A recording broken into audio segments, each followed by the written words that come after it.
Did you know there is a secret hidden in the Bible that few people know about? Today, we're going to reveal the shocking truth about the most mysterious group in Revelation, the 144,000 chosen ones. They have a secret mission during the end times. Could you be part of this group, or are they already among us?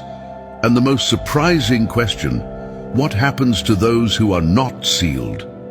By the end of this video, you will understand everything the Bible truly says about them. So stay until the end as I unveil connections that no one explains and reveal something that could prepare you for the final judgment.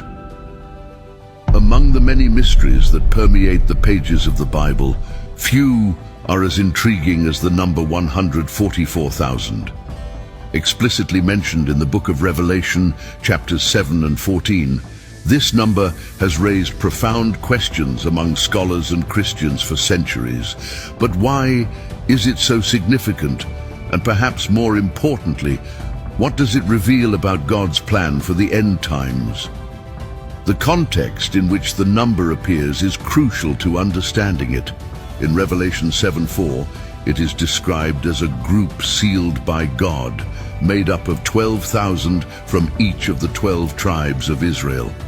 The specific mention of these tribes raises intriguing questions.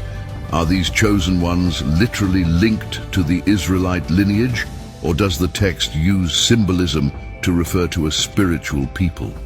The exact number, 144,000, seems calculated to represent perfection and completeness, a product of 12 times 12 multiplied by 1,000.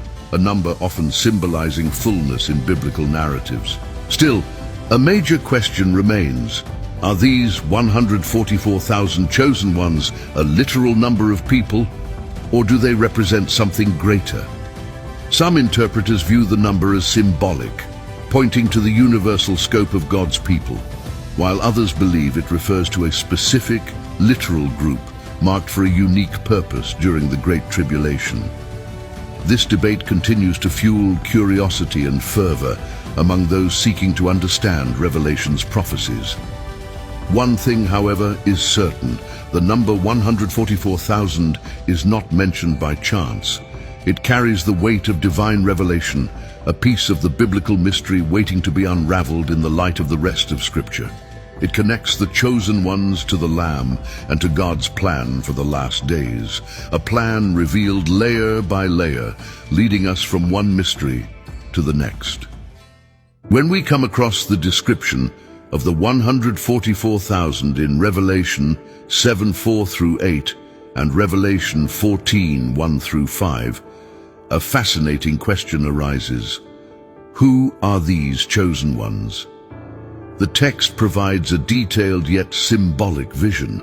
These individuals sealed by God are described as being from the 12 tribes of Israel, each tribe contributing 12,000 people. However, this does not necessarily mean they are literal descendants of Israel, but rather a group representing God's spiritual people, including both Jews and Gentiles united by faith in the Lamb. One of the most intriguing characteristics is that the 144,000 are described as not defiled with women and as virgins, Revelation 14:4. Here, the figurative language points to spiritual purity, indicating a group uniquely set apart to serve God without reservation. This does not refer to physical literalism, but to their dedication to God's plan, remaining untainted by the corrupt systems of this world. They are a faithful remnant, chosen to remain unwavering in their devotion during the most challenging times. The connection to the 12 tribes of Israel cannot be overlooked. Each tribe represents an aspect of God's people, but it is interesting to note that the list of tribes in Revelation differs from other biblical lists. For instance, the tribe of Dan is absent, while Manasseh, Joseph's son, is included. This difference may have a theological purpose, symbolizing God's selective care in organizing his people for the fulfillment of his work in the last days. But why are they described with such exclusivity? The 144,000 are presented as the firstfruits for God and the Lamb, indicating that they play a special role in the divine plan. Revelation 14:4. They are a distinguished group, marked by a unique song that no one else can learn. Their mission and identity point to a level of purity and consecration that sets them apart from other groups mentioned in Revelation. However, the 144,000 are not only identified as a special group, but also entrusted with a singular and vital mission during the Great Tribulation. Revelation 7:3-4 provides an important clue. They are sealed on their foreheads with the seal of God. This seal, beyond being a symbol of divine protection, also identifies them as belonging exclusively to Him. Thus, their mission is directly tied to God's plan for redemption and judgment in the end times.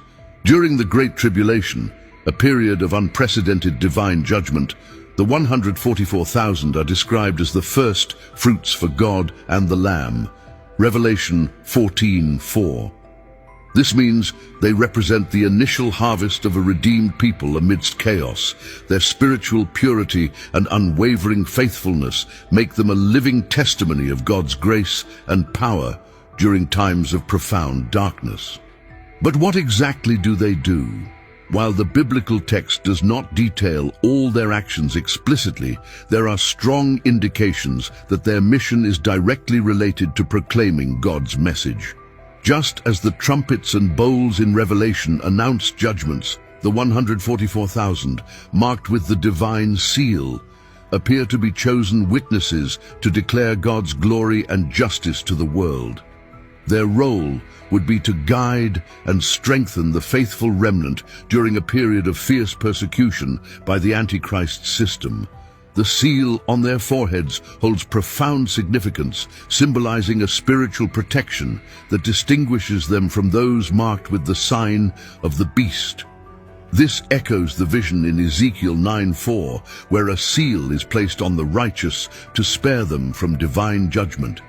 It is a mark that not only protects, but also identifies them as an integral part of God's plan, carrying a mission that transcends this world. Finally, as firstfruits, they are not only the first chosen, but also a reflection of what is to come. They demonstrate that even during the Great Tribulation, God preserves and uses a remnant to fulfill His will. Their mission of proclaiming the Lamb's message amid chaos makes them a vital link between heaven and earth, a bridge between grace and judgment. The destiny of the 144,000, however, does not end with their mission during the tribulation. The vision described in Revelation 14:1 is one of the most sublime and significant in all of Scripture. The 144,000 standing with the Lamb on Mount Zion. This moment marks the culmination of their spiritual and missionary journey, a meeting that reveals both the Lamb's victory and the triumph of faithfulness during the Great Tribulation. But what does this scene truly mean, and why is it so important? Mount Zion, mentioned throughout the Bible, is often associated with God's presence and the place of His dwelling among His people. In Hebrews 12:22, it is described as the heavenly destination of the redeemed, where communion with God is complete. In the Revelation vision, the 144,000 are shown on Mount Zion as those who have remained faithful to the end. This is the place of the ultimate reunion with the Lamb, Jesus Christ, the center of all divine redemption.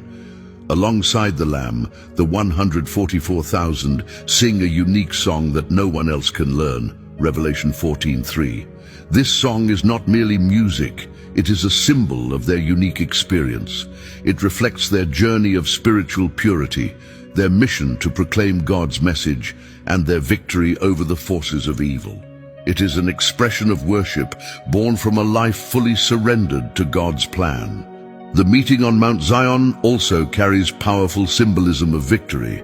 During the Great Tribulation, the 144,000 faced intense opposition, but their divine seal ensured protection and purpose. Now, Standing with the Lamb, they find themselves in the place of highest honor. This moment signifies the fulfillment of God's plan, where those who were faithful received their eternal reward. However, this scene is not just about celebration. It is also a milestone in the unfolding events of Revelation. The 144,000 and their unique song highlight the central role of the Lamb in the culmination of God's plan. Everything revolves around him, his promises, his sacrifice, and his ultimate victory over evil. The 144,000 described in Revelation are not isolated within the scriptures.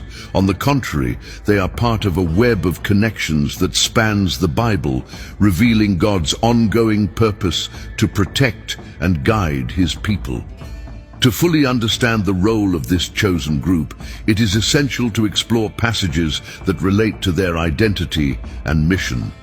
The vision in Ezekiel 9:4 is one of the clearest links to the 144,000. In this chapter, God commands a man with a writing kit to mark the foreheads of those who mourn and lament over the abominations committed in Jerusalem. This mark spares them from the judgment that is about to come upon the city. Just as in Ezekiel, the 144,000 are sealed on their foreheads, ensuring their protection against the divine judgments that strike the earth.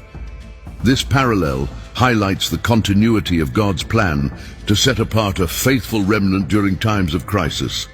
Another significant connection is found in Exodus 12, where the blood of the Lamb is placed on the doorposts to protect the Israelite families from the destroying angel during the final plague in Egypt. Just as the seal protects the 144,000 during the Great Tribulation, the Lamb's blood symbolizes divine protection for those who belong to God. This connection reinforces the role of the Lamb, Jesus Christ, as the center of salvation and eternal security. The concept of a faithful remnant also echoes in Isaiah 10:20-22 and Romans 11:5. In both passages, we see that even in the face of severe judgments, God always preserves a group that remains loyal to him. This remnant, represented by the 144,000, is a testimony to God's commitment to fulfilling his promises and preserving his people for his glory. Finally, the unique song of the 144,000 mentioned in Revelation 14:3 can be compared to the Song of Moses in Exodus 15:1-18, where the Israelites celebrate their deliverance at the Red Sea. Both songs are responses to divine intervention in impossible situations, highlighting God's faithfulness and triumph over evil. These biblical connections not only deepen our understanding of the 144,000, but also point to God's overarching purpose of redeeming and protecting his people throughout history. Among the mysteries of the book of Revelation, the relationship between the 144,000 and the great multitude is one of the most debated. In Revelation 7, immediately after the description of the 144,000 sealed, John has another vision. A great multitude that no one could number from all nations, tribes, peoples, and tongues, Revelation 7:9. But do these two groups represent the same community of believers, or are they different in identity and purpose? The initial distinction between them seems clear. The 144,000 are a specific number, sealed by God and associated with the 12 tribes of Israel. They are described as a special, set-apart group during the Great Tribulation. Meanwhile, the great multitude is innumerable, composed of people from every nation, worshipping before God's throne in white robes and holding palm branches. This contrast suggests that the two groups have distinct roles and contexts in the apocalyptic narrative. The seal of God is one element that reinforces this differentiation. In Revelation 7:3-4, the seal is given exclusively to the 144,000. It symbolizes divine protection and separation for a specific mission during the time of judgment.